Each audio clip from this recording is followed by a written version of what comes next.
Good morning, everyone. Welcome to the Foreign Correspondents Club of Japan. I'm Dan Sloan, president of the organization. Well, Japanese history was made this weekend after the ruling Liberal Democratic Party selected its new leader, Representative Sanae Takaichi, who will likely become the nation's next prime minister. This morning, if you're looking at financial markets, they're talking about the Takaichi trade as the Nikkei soars, the yen sinks, and bonds are in flux. The 64-year-old conservative is a former government minister, TV host, and reportedly an avid heavy metal drummer. More on that later. Seriously, though, the FCCJ is honored today and in this timely moment to have Professor Gerald Curtis with us. He is one of America's foremost scholars of Japanese politics. He will analyze the LDP vote and what lies ahead for Japan in its next premier. Takaichi has called herself many things, including Japan's Margaret Thatcher, but whether that is an apt comparison or just wishful thinking, we will leave to our guest. I first saw Professor Curtis in a video about Japan some 4 decades ago at a Mamusho English Fellow training session, and later met him in the early 1990s when he was running Columbia SIPA and the department there. I was a J School student. Our guest, Professor Emeritus of Political Science at Columbia and chairman of the Maureen and Mike Mansfield Foundation, is widely regarded as a leading authority on Japanese politics, with decades of research and writing shaping how both scholars and policymakers understand Japanese democracy. In books such as Election Campaigning, Japanese Style, The Japanese Way of Politics, The Logic of Japanese Politics, Politics and Salary, 45 Years Living with Japan, Japan Story, he has tutored individuals and governments on Japanese policymaking. For his contributions over the years, he was a recipient of the Order of the Rising Sun, Gold and Silver Star from the Emperor. I should note that October is salary season, and the 2025 catch has shown a recovery in fish size and number. Can this recovery herald an LDP rebound under a Prime Minister Takaichi? To answer these and many other questions, with no further ado, Professor Curtis. Well, thank you. Thank you, Dan. It's a pleasure to be here. You know, when FCJ was in Yurakucho, I used to be there all the time, and I would give a speech at least once a year so I could get a free membership for the following year. This is only the second time I've been here, and second time, and I had trouble even finding where the room was. So I'm delighted to be here, and I'm delighted that now I'll have another year of membership, and I plan to be back more often. So I split my time between New York and Tokyo. Before the pandemic, I was here about half of the year each year. Then the pandemic, I wasn't here for almost 3 years. And now I'm sort of back. And it's really just a question of whether my health, you know, if I'm healthy, I'll be on an airplane going in one direction or the other. And we'll see how long that lasts, but I'm glad I'm here now. I got here about 3 weeks ago, and of course the timing was very fortuitous. I'm leaving on the 26th, and Trump is showing up on the 27th, so that may be fortuitous as well. But anyway, I've seen lots of elections here for a long time. I've been in this Japan watching game since the mid-'60s. I lived in Japan for the first time in 1964, which leads me to make just an advertisement here. I did, in Nikkei Shimbun has Watashi no Dekisho, and I wrote it last year. It was published last December. And now I've done an English version, expanded version, and that's appearing right now in Nikkei Online, in Nikkei Asia. If you have a chance, please take a look at it. There's some of it I think you might find of interest about how I ended up sitting up here and spending so much of my life involved with Japan, for which I had absolutely no reason to be involved with until I was involved with it. Anyway, if you have chance to take a look at it, I appreciate it. So as I said, I've seen lots of election campaigns. This is the most boring election campaign of all. that I've ever seen in Japan. The reason is quite simple. None of the candidates wanted to say anything that was controversial. Everybody played it safe.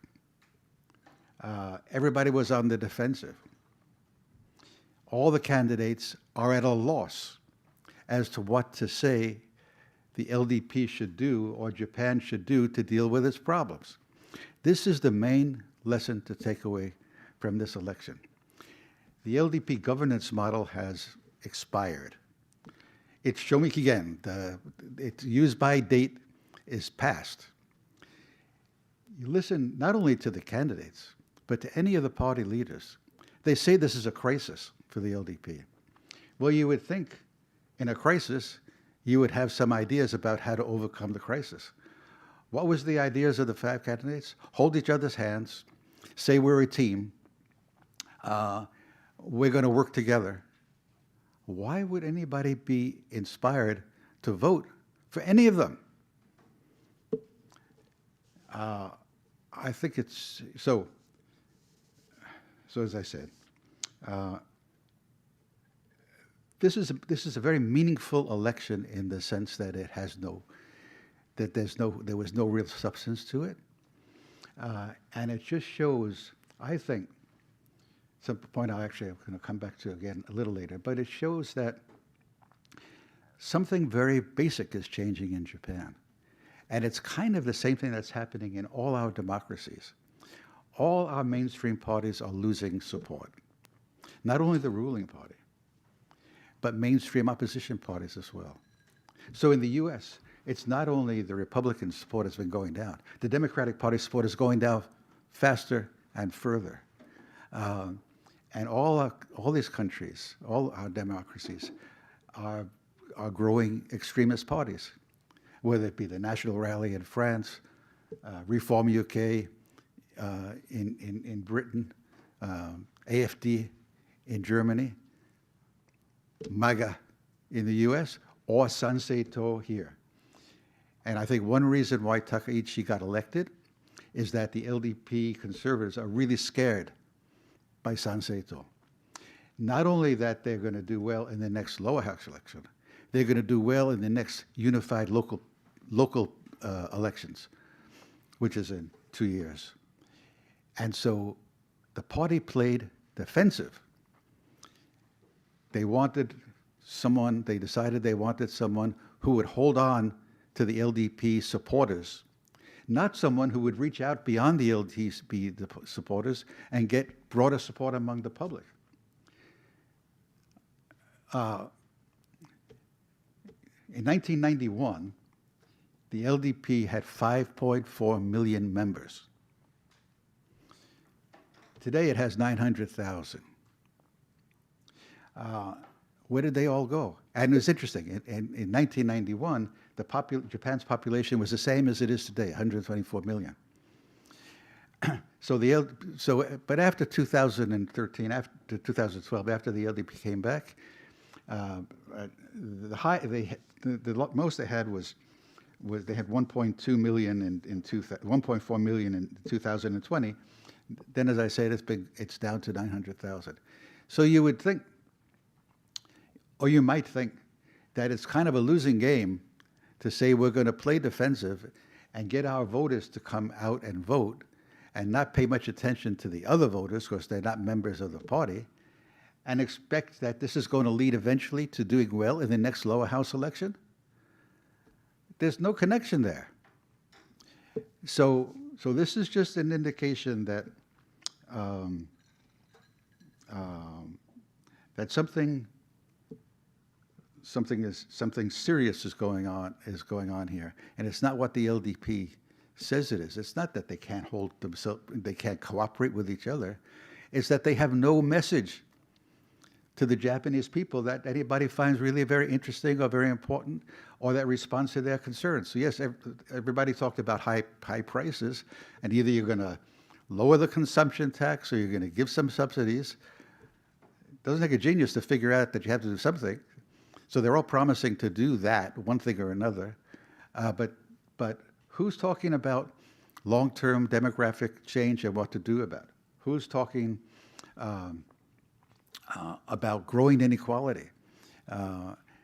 You have people talk about, the gaijin are taking over all the expensive apartments, and Takaichi, put her toes in the water, and criticized gaijin for beating up on deer in Nara Park. But even they all backed away from getting too xenophobic, because that's San Seito's brand. So in the end, what happened? Koizumi, who last year didn't do well, but still gives the impression of he's charismatic, he's charming, he's handsome, he's 44. People are excited that Japan, some people at least are excited that Japan has its first female prime minister.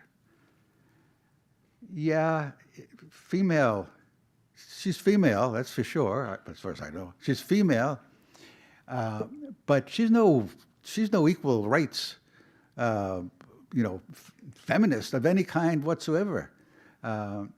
She doesn't think, only the tenno can only be through the male line. She's opposed to separate, women or retaining their maiden name after marriage. There's nothing about her that should make women feel, wow, now we have a champion. But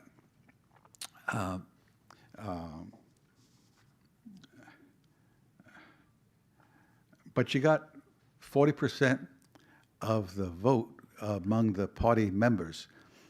I'm going to details, but I think you're all familiar that to become the president of the LDP, it's a two-stage affair. And in the first one, there's all the LDP members, 295 of them, and the same number of local LDP members in prefectures. They vote, and if anybody wins a majority, that's the new president. But nobody did. So it came down to the top two, which was Takaichi and Shinjiro Koizumi. Jump to my bottom line. I think Takaichi's victory is going to hasten the decline and eventual collapse of the LDP. It's not if, it's just when. And it could happen fairly soon. Dan mentioned that she thinks of Margaret Thatcher as her role model. Just to give credit where credit is due, I got this from Jeff Kingston, who made the point, well, she may end up being more Liz Truss than Margaret Thatcher, who lasts a couple of months and be gone. She probably lasts a little longer than that, but I don't, this is going to be a very rough road for her to hold. If you look back, thinking back on the election campaign, I mean, Shinjiro was in a good spot to win. At the beginning, he was popular and had even at the end, he had more Diet member support in the first round than she did. He was number one.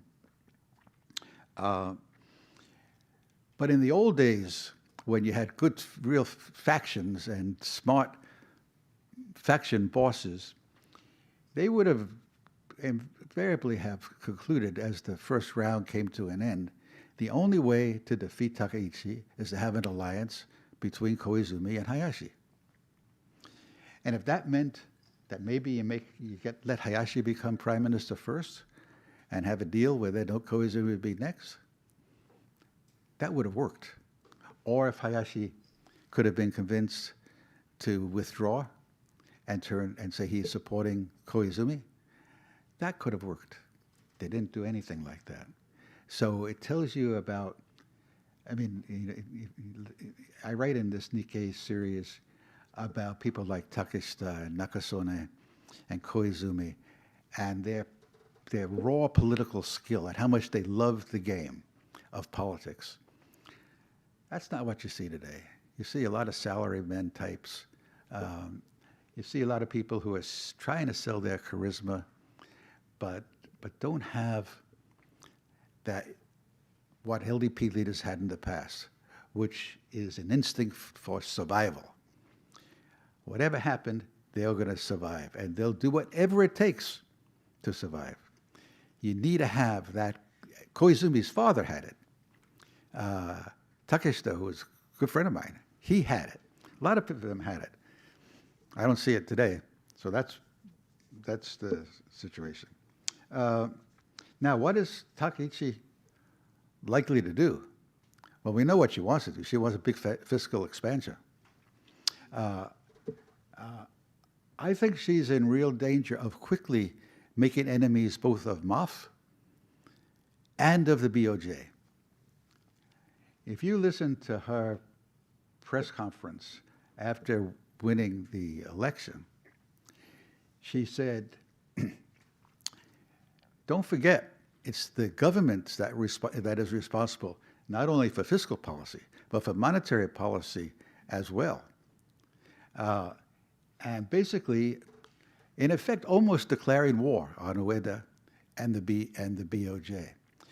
Never mentioned the word independence. They're talking about the BOJ, that the BOJ has independence. It's not part of the government. Never mentioning that. She has a curious, I noticed this first the other day. When she wants to say something serious and maybe a little nasty, she gets a forced smile on her face and then kind of a menacing tone in her voice. The combination is kind of interesting. So that was the way she was talking about the BOJ. Now, you know the MOF is scared to death of her running away with this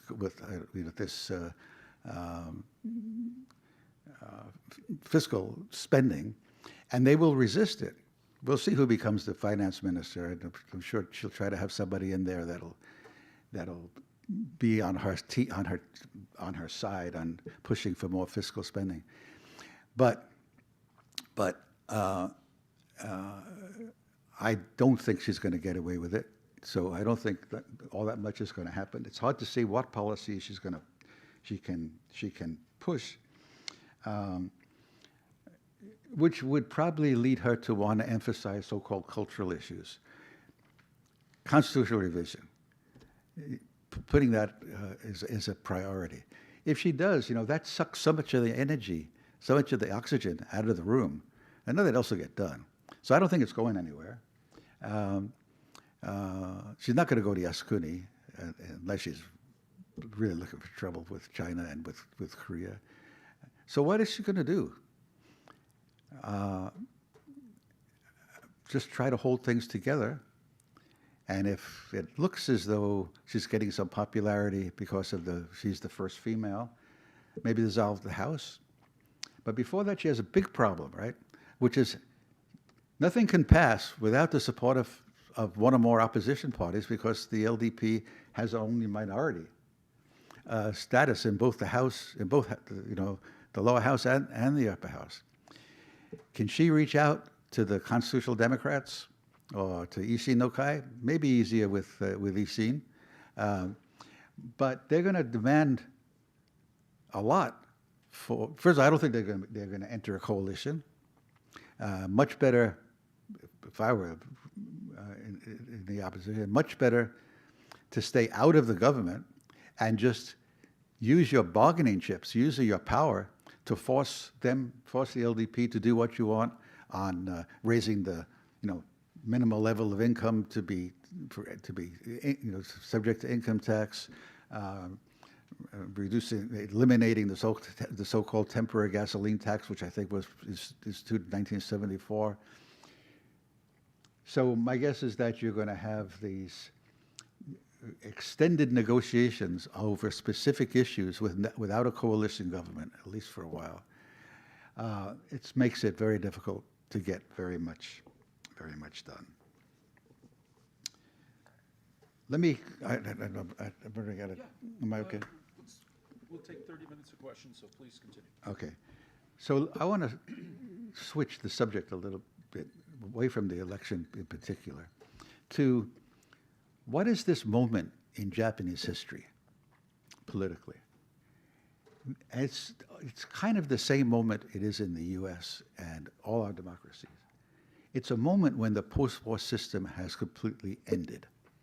The post-war system, meaning a system of kind of rules-based international order that was orchestrated by and managed by the United States, by its military power and its determination and its support for free trade,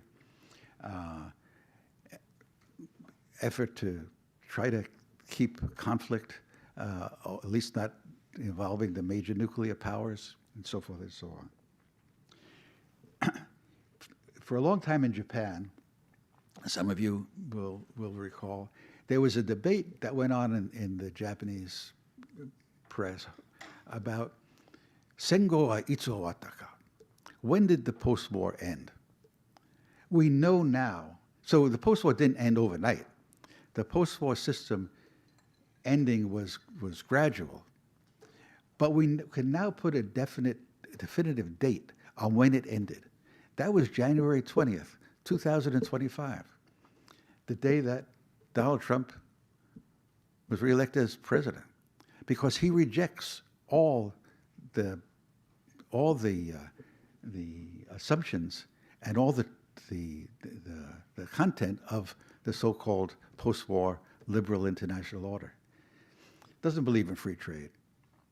Believes in protectionism, right? Now, he's not the first. One of the indications that he's in some ways more a beneficiary of these changes than actually the instigator of them is that in the 2016 election that he won, not only Trump, first of all, Obama decided not to try to submit the TPP to the Senate because he wouldn't get through, and then not only Trump, but the great free trader Hillary Clinton came out against TPP in the course of that campaign. So one thing to draw from that is Trump will be gone, we hope, when the next election is held. But some of the key positions he's taken are not going to be gone. I would say a very tough line on immigration, whether it's Democrat or Republican that succeeds Trump. We're not going back to the kind of loose enforcement of the immigration laws, allowing so-called undocumented, meaning illegal entrance in the United States from staying here. That's over. Maybe, hopefully it won't be done with the kind of cruelty and brutality that Trump is imposing on us. Free trade, it's hard to find a supporter of free trade in either the Democratic or the Republican Party. The idea that now that globalization has been great for big business and really a disaster for average working class people, that's very widespread in the United States. So I'm not saying it's all due to Trump, but he has taken this trend, accelerated it, and turned it into a forceful policy. And it means this post-war system is over. So what does that mean? It means you can depend allies. In the post-war system, the U.S. was committed to help its allies, and it was committed to the idea that everybody has to benefit, not just the U.S. Trump is a zero-sum negotiator. He wants it all. And it reminds you how much power the U.S. has. It has the power to really shake the Europeans in their boots and to force the Japanese to fork over $550 billion as a blank check for Trump to use as he prefers. This is raw power. I would say the U.S. has not, from time to time, used raw power to force allies to do things that they didn't really want to do, but nothing like this. This is a new game. How does Japan play this new game? That is the question that none of these characters who ran for the LDP president has any ideas about. How do you play this game? Well, the first answer is you can't afford to alienate the president of the country on which you depend for your security. And there's no way Japan can get around depending on the United States when push comes to shove to help to defend it. So you need an alliance with the U.S. The danger, I think, with Takaichi is that there are basically two schools of thought, I think, among the conservatives about the alliance. One is that we need the U.S. The U.S. is trustworthy. We'll depend on the U.S. The other is we need the U.S. until we don't need the U.S., until we can do it on our own and become more autonomous. I think Takaichi's probably in the latter school. But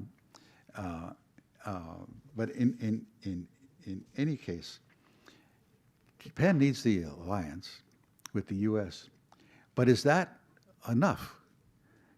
I've been talking to a lot of Japanese businessmen and politicians, especially younger politicians.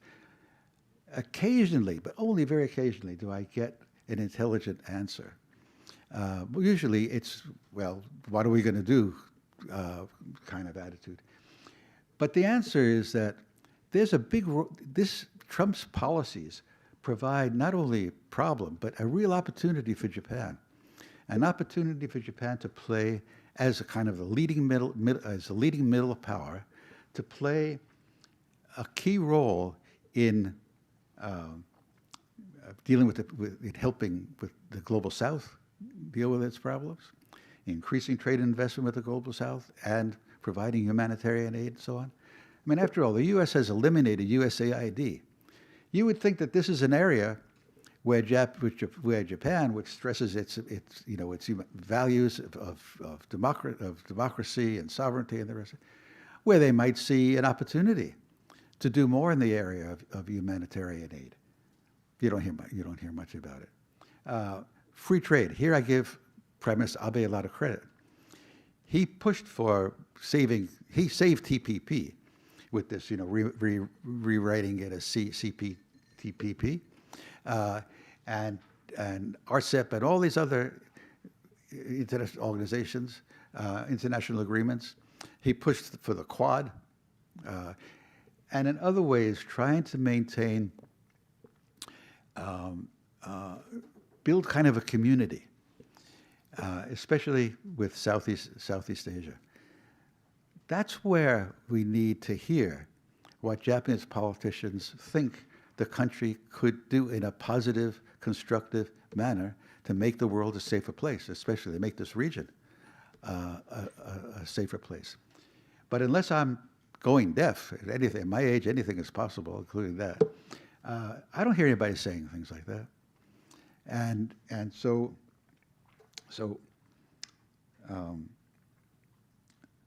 I think that this we talk about turning points, and it becomes a cliche because things are always turning. But this is a major turning point in Japanese history. And my sense is either they turn and discover the courage to take risk and to develop new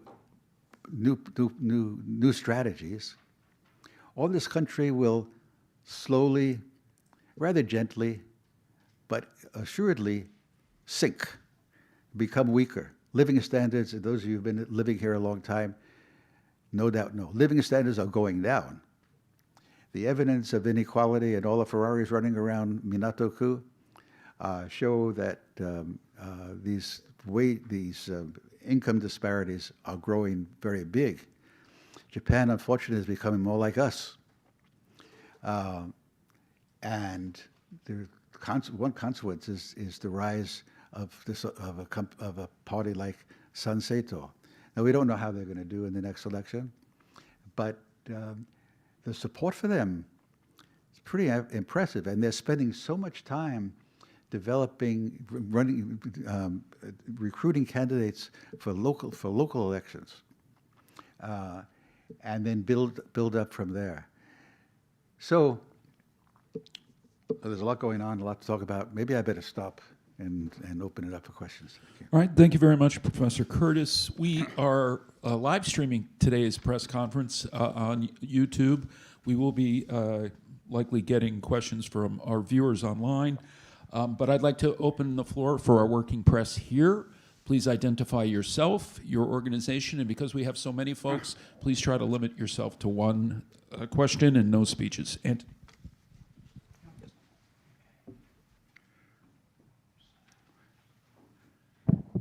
Anthony Rowley, South China Morning Post nowadays. Thank you for a very sobering analysis. I certainly agree with you that Trump's policies open up opportunities for Japan, but presumably that has to be seen in the context of Japan-China relations. Now, what do you think this election outcome means for Japan-China relations and for initiatives from both sides? Thank you. Of course, I should have put that in my remarks.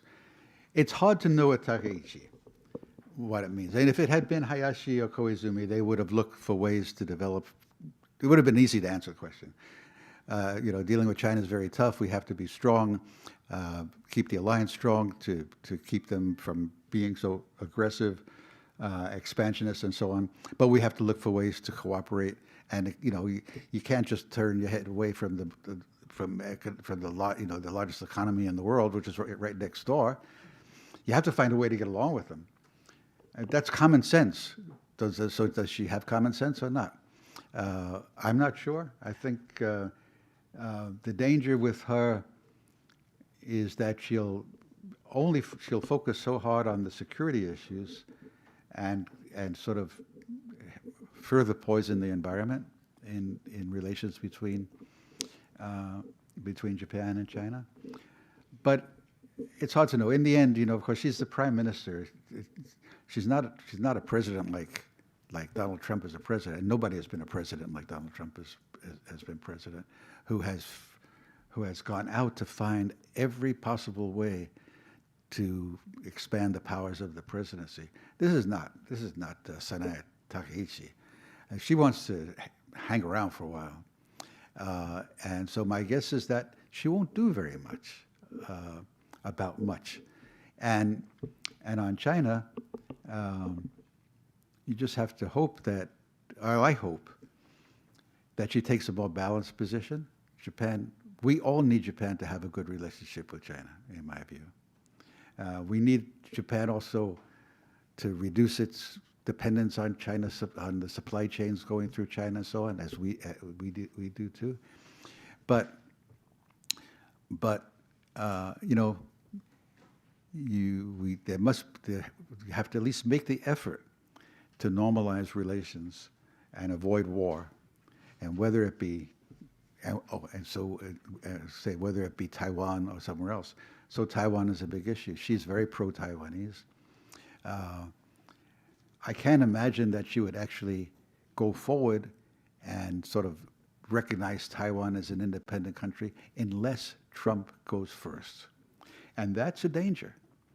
So I think the danger maybe with Takaichi is that Trump will do things like, we're not going to go to war to defend Taiwan, and basically giving the in his way saying, I trust the Chinese. They're not going to do anything now, but basically giving them a green light. Or he's going to APEC. It's in Malaysia. Next when he comes out here. Maybe there's nothing to it, but the thought that he might have a side meeting with Kim Jong-un, not impossible. That Trump will say, they have nuclear weapons. We all know they have nuclear weapons. We got to get rid of them. Why don't we just accept that, recognize them as a nuclear armed state, and normalize relations? That's not an impossibility. What does that do to Japan's relations with South Korea? Well, what does it do with South Korea? It just encourages South Korea to go nuclear itself. But whether the Chinese may be playing some sort of a mediator role with North Korea and the U.S., no one knows. But you got to, so I guess I'll just stop by saying that I'm not sure what Takaichi or Trump will do, but Takaichi is not going to get out in front of Trump on China issues if she can help it. And the Chinese may try to they can either encourage Takaichi to get along with them and then make it difficult for the U.S., or do the reverse and just beat up on Japan. I really don't know, but I think that's the situation with China. Yes, sir.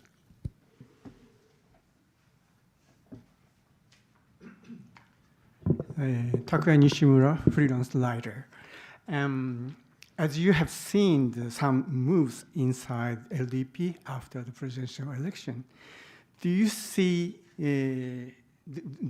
the LDP is going back to an old type party dominated by factions and with heavyweights, or do you see any chance for the LDP to emerge as a new type of party, attracting young voters with interest in social network services? Thank you.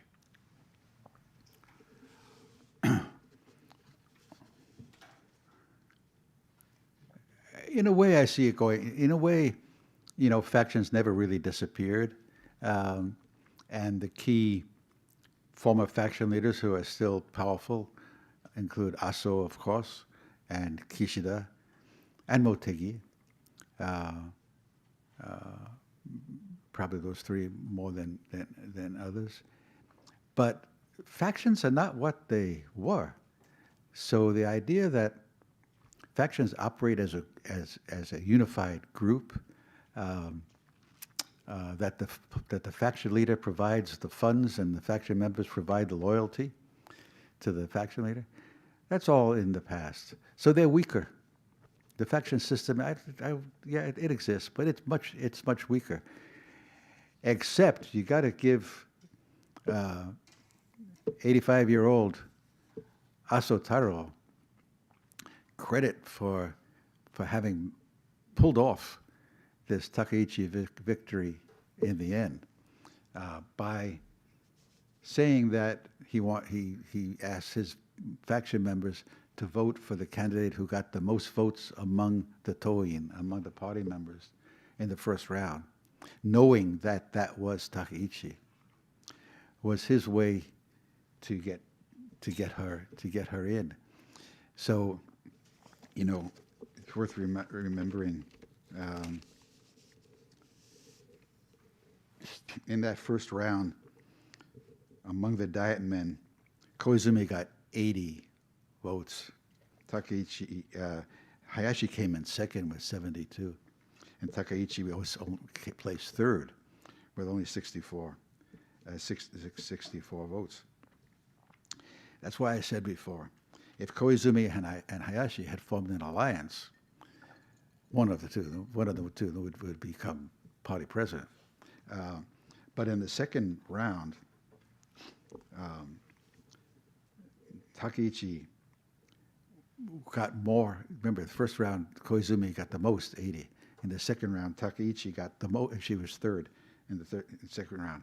Takaichi got 149 Diet member seats. So there was a huge shift to her, and a lot of it had to do with Aso.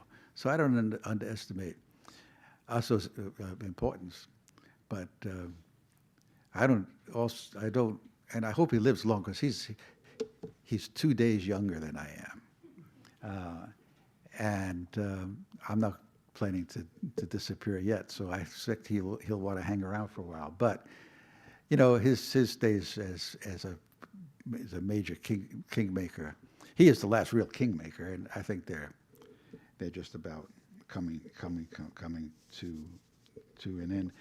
So, as I said in my opening comments, the problem with the LDP is they don't know who they want, how they're going to reach the voters that they're not reaching, and that's what you thought that especially Shinjiro Koizumi, I thought he would come out and have ideas that would excite young people, that would excite middle-aged people. The generation of people in their 40s who sort of came into maturity with the global economic crisis. they're not happy people. They're not happy with the LDP. A lot of people are not happy with the LDP. So you would think the LDP would try to figure out, okay, what do you do that to make them appreciate you? And their only answer is spend money. This is Takaichi's answer. Spend more money. Fiscal expansion. Tell the BOJ, sorry folks, but you may think you have independence, but we're not going to let you, normalize monetary policy and slowly raise rates. That's where they're at. So I just want to emphasize once again, this country and this party is at a dead end. It has to either find a new route or it's going to disappear. And if it disappears, then you're going to have an extended period of weak government, changing, musical chairs as far as the prime minister. And in the meantime, the policies that need to be confronted will be kicked down the road. So I don't want to sound overly pessimistic, but it's hard to be optimistic about this situation at the moment, particularly when you listen to these LDP people who don't have a clue as to what they should do. Yes, sir, and then we'll come to you. Yes, sir.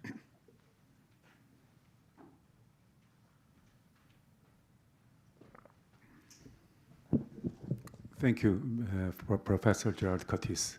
My name is Youngjae Choi, Korean journalist, Asia Today Tokyo correspondent.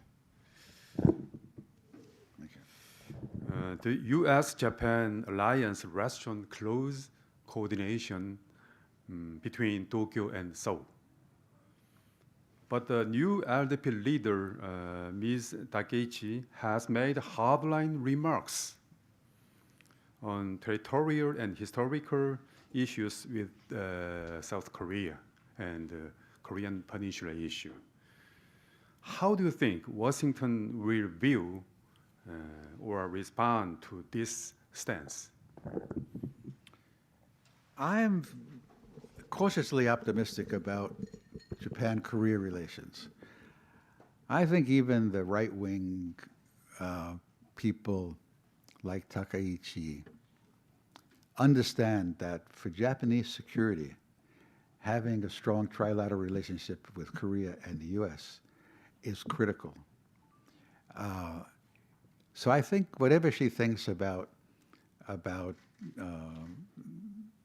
long Japanese occupation of Korea or pre-war treatment of Koreans or Yasukuni Shrine, my sense is she will not put that up front and try to focus on the security relationship and the economic relationship.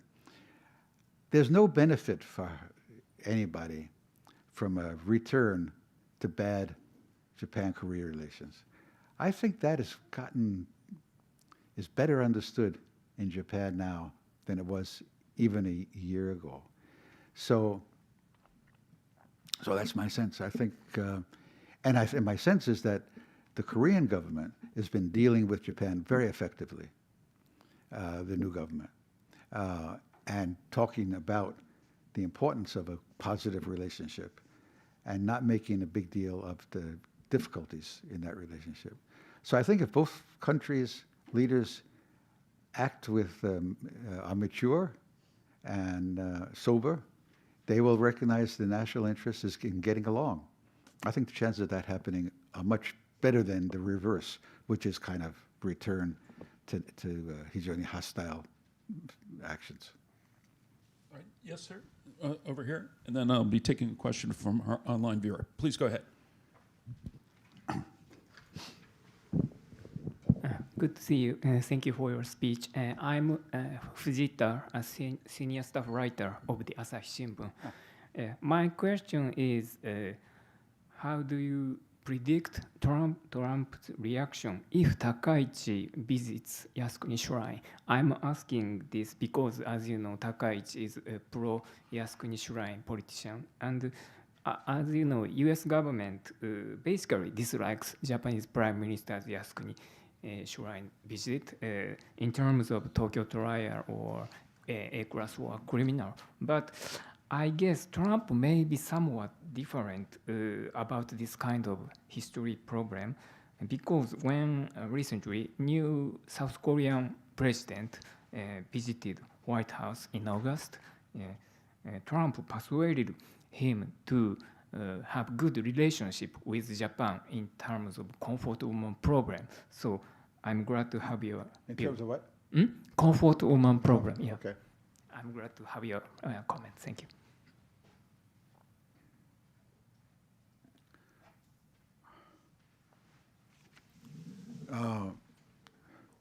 Well, nobody knows what Trump's reaction is going to be to anything.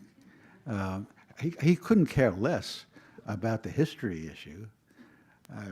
He couldn't. I'm sure he doesn't care whether she goes to Yasukuni or not, unless it makes life difficult for him. If it makes it difficult for him, then he doesn't want it.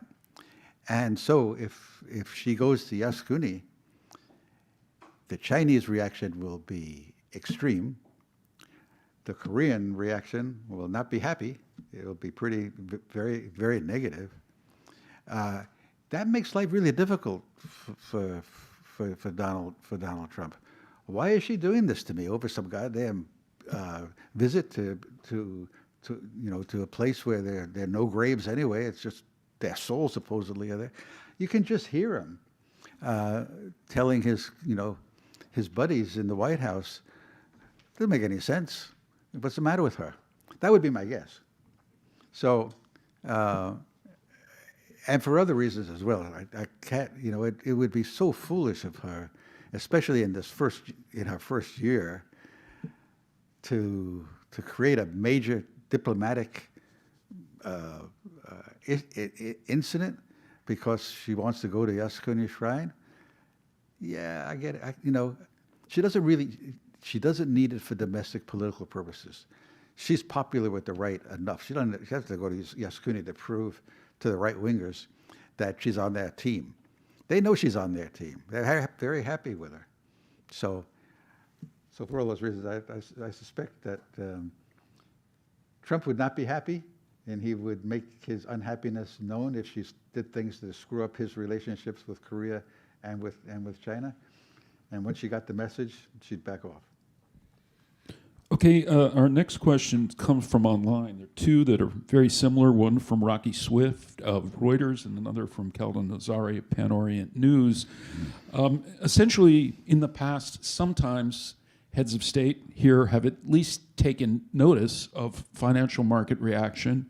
Rocky notes that there's been a huge jump in JGB yields that has obviously impact on borrowing and the economy. Is she going to notice, or how significant will it be, financial market volatility or activity on either selecting finance minister or policy in general? I'm not sure I know the answer to that question. Mainly, I think choosing the finance minister, she wants someone who supports her position on fiscal expansion. Whether that person would have the clout to corral the bureaucrats who will be very much opposed to what she wants to do, hard to know, hard to see. But as I said earlier, on these economic issues, I think she runs a real danger of creating enemies among the most important ministries and affiliated organizations in Japan. So again, since we don't know what she's going to really try to do, it's easy to jump to the conclusion she can't do very much. Her first, to put things back in perspective here, her first job is to figure out how to create a relationship with opposition parties so they can get some legislation passed that needs to pass. And it's not going to be by forming a coalition, I don't believe. I don't think any opposition party leader who's thinking right, who's thinking right, is going to join a coalition with the LDP at this point. But so it'll be this bubun rengo, partial coalitions, agreements on policy issues. That's what she needs to do. That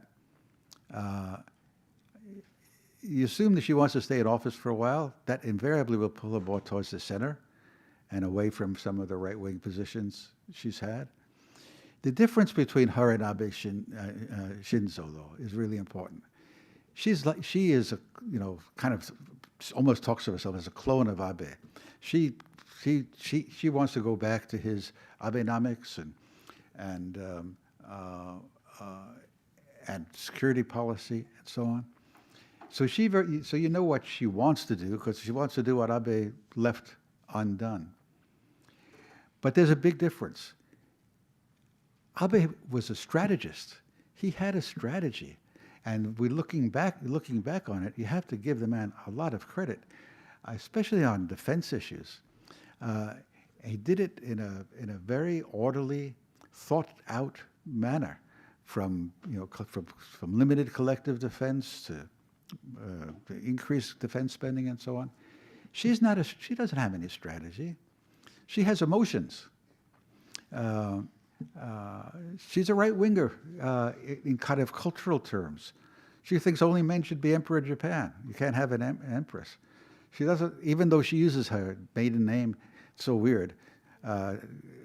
She doesn't use the name of her husband, but she doesn't think that legally a woman should have the right to keep her maiden name. I mean, there are other issues as well about gender equality, where she's more like in the old days, Phyllis Schlafly, who was the anti-feminist woman. This is Takaichi. So I don't know, people get all excited about Takaichi becoming prime minister, having the first female. It would have been a hell of a lot more exciting if Shinjiro Koizumi would have become the youngest prime minister since Ito Hirobumi, who was Japan's first prime minister. That would have been exciting. Whether the excitement would have lasted or turned into a disaster, well, we don't know. But nothing exciting about a right-wing female becoming head of a party, except in Japan, it's so unusual. There are other women here who would be much more qualified for that position, and they eventually will emerge. I think maybe that's one thing. Maybe one accomplishment of Takaichi is to break the ice on the idea that a woman can become prime minister. So there are other women out in the wings that will now make their game known. The financial markets are acting so weird. Up one day, down to up today. The initial reaction was kind of negative. I can't make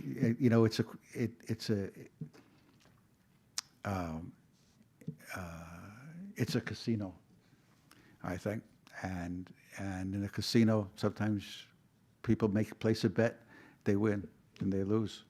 I can't read much into it. All right. I believe there was a question over here. Yes, sir. And then we have one more online, and that will probably take us to time. Well, thank you very much. I'm Kenji from Nikkei, so I'm very thankful for you writing the Ririkisho for us. Yeah, I'm running it right now in English. Well, okay, my question is on the coalition. Not the potential coalition member, but the existing one. Komeito has been strongly hinting immediately after Takaichi was elected that Mr. Saito came out saying that, okay, well, he really straightforward sort of fear of having her in the LDP. So what is your thought on the Komeito's position, the existing coalition framework? And if there is a case where Komeito is going to drop out, be much less on the LDP side, what is going to happen if that long-lasting link between coalition between LDP and Komeito is to fall apart? Thank you. I had a talk just 2 days ago with a former leader of the Komeito, who's actually become a good friend of mine, who was very pessimistic about his party, because they don't really have any option if you leave the coalition, then you have no leverage whatsoever. But to stay in this coalition, especially with Ishin being courted by the LDP, which is their major competitor in Kansai, they're really at something of a loss. And the biggest problem for the Komeito is it's aged. It's becoming its membership is getting so old that, again, almost like with the LDP itself, recruiting younger people is a real problem. So I think the chances are probably better than not that the Komeito stays in the coalition. The LDP needs every vote it can get, so the LDP will make some compromises with it on issues that are important to it and keep on giving it a cabinet position, which is useful for them. And the Komeito will continue to lose seats. That is my sense. So as I mentioned earlier, and I'll conclude with this, there's nothing unique about what's going on in Japan. What's going on here right now is what's going on in all our democracies. For a lot of complicated reasons, the popularity of mainstream political parties is declining. The voters' motivation to act on the basis of anger and resentment, rather than looking for ways for cooperation and unity, is increasing, which means you have a fragmentation of support for parties, including for new extreme parties, especially on the right, but we'll see them on the left as well. That is our common problem. And if the Japanese are not careful, they're going to end up like us. And I don't wish that on anybody. Professor Curtis, I'm going to take the liberty to ask the final question. And That fellow had his, I'm sorry. His Go hand ahead. is getting tired because he's been up in the episode. final question, go ahead.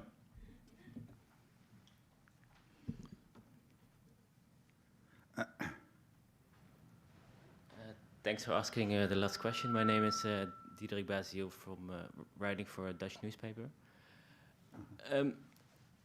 We said a lot about Takaichi, but if I understand correctly, she's also one of the first possible prime ministers that isn't from a long family line of leaders in Japan.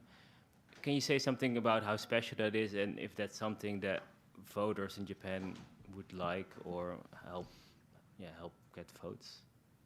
Well, it's unusual, that's for sure. I mean, you think about who gets to be PM. Not all of them have been legacy candidates, but there are far too many legacy politicians in Japan. It's just like flower arranging and the tea ceremony.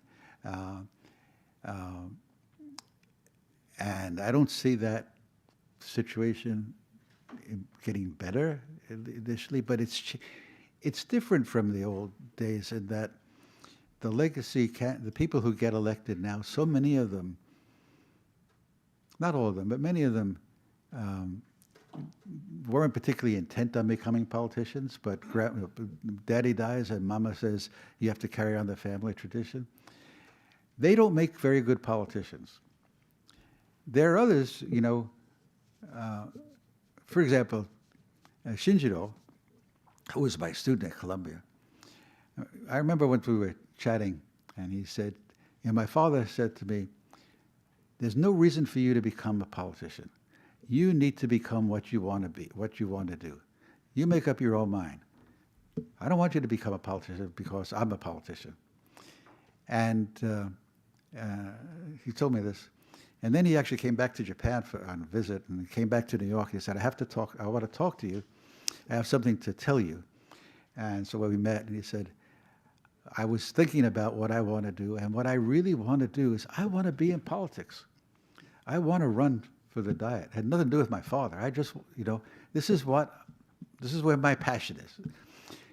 That's important to have that kind of passion for it. So some of them do. Now Takaichi, she's a different, she's totally different, because you say she doesn't have that kind of a family background. I don't think she's been a heavy drummer, heavy metal drummer for a long time, but apparently she did do that when she was young. It doesn't quite fit with her image, but anyway. I don't think she's going to get much mileage out of it, frankly. I think for a lot of Japanese voters, the idea that Hayashi's father was in the upper house, that other the Arasu's grandfather, what is it? It's a Yoshida. This is just the way it is in Japan. I wouldn't make too much of it. All right, well, with that, we'll conclude today's session. Professor Curtis is spending more time in Japan, and consequently, as a sign of our thanks, we will extend another 1-year honorary membership. We hope you use it frequently. I know you're leaving later this month, but our 80th anniversary event is in November, and if you're here, by all means, please come. We'll be back. All right, very good. Thank you, then. Thank you very much. Thank you.